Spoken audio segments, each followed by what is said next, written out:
ભરૂચ શહેરના ધોળીકુઈ વિસ્તારમાં મહાદેવ મંદિર નજીક દારૂના નશામાં હોવાના આક્ષેપ સાથે કાર ચાલકે બેફામ હંકારી હિટ એન્ડ રનની ઘટના સર્જી હતી। કાર ચાલકે રોડ પરથી પસાર થઈ રહેલા વાહન ચાલકો તેમજ રાહદારીઓને અડફેટમાં લેતા 4 જેટલા લોકોને ગંભીર ઇજાઓ પહોંચી હતી।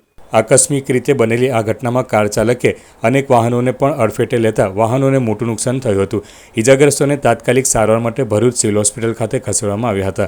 ઘટનાની જાણ થતાં પોલીસ કાફલો તાત્કાલિક સ્થળ પર દોડી આવ્યો હતો અને સમગ્ર મામલે તપાસ હાથ ધરી હતી। ઇજાગ્રસ્તોની ફરિયાદના આધારે કાર ચાલક વિરુદ્ધ ગુનો નોંધવાની કાર્યવાહી હાથ ધરવામાં આવી રહી છે। દારૂના નશામાં કાર ચલાવી બેફામ રીતે વાહન હંકારી અનેક લોકોને અડફેટે લેવાની ઘટનાથી ધોળીકુઈ વિસ્તારમાં ભારે ચકચાર મચી ગઈ હતી।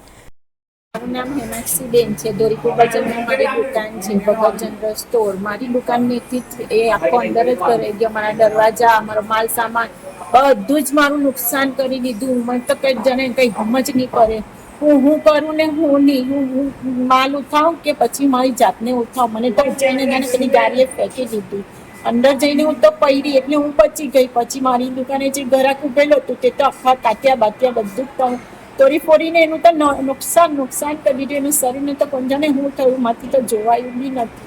કોણ જાણે કેવી રીતે આવ્યો, હવામાં ઉડતો ને એટલી સ્પીડમાં ગાડી હતી કે નહીં પૂછવાની વાત એની। હું કરું ને હું નહીં કરું, મેં તો જોઈને જ થતું ગયું છે। હસીખાનભાઈ પોતાનું શાકભાજી વેચીને જતી હતી તો ફોર વ્હીલ વાળા આવ્યો એટલી ફાસ્ટમાં મને ફેંકી દીધી।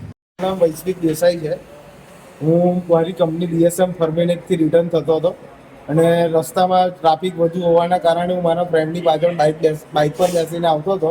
રસ્તામાં પાણીનો બોટલ લેવા માટે ઊભા રહ્યા અમે, અને પાણીનો બોટલ લેતાની સાથે જ સામેથી એક બલેનો ગાડી આવી જે અમને ઉડાવી અને મારા ઘૂંટણ પર બંને ઘૂંટણ પર વાગ્યું છે।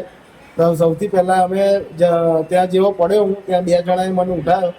એ પછી ત્યાં જ્યારે ગાડીમાંથી બહાર બધી લોકોને જોયું તો બધા ઊભો પાડતા હતા કે કાર ચાલક પીધેલો છે અને દારૂ પીધેલું હતું એને। પ્લસ થોડી વાર પછી એ માણસ ત્યાંથી જગ્યા છોડીને ભાગી ગયો અને અત્યારે હું સૌથી પહેલાં સિવિલ હોસ્પિટલમાં જઈને આવ્યા। ત્યાં સારવાર સરખી ના થઈ એને લીધે અમે અહીંયા પ્રાઇવેટ હોસ્પિટલમાં આવ્યા છીએ।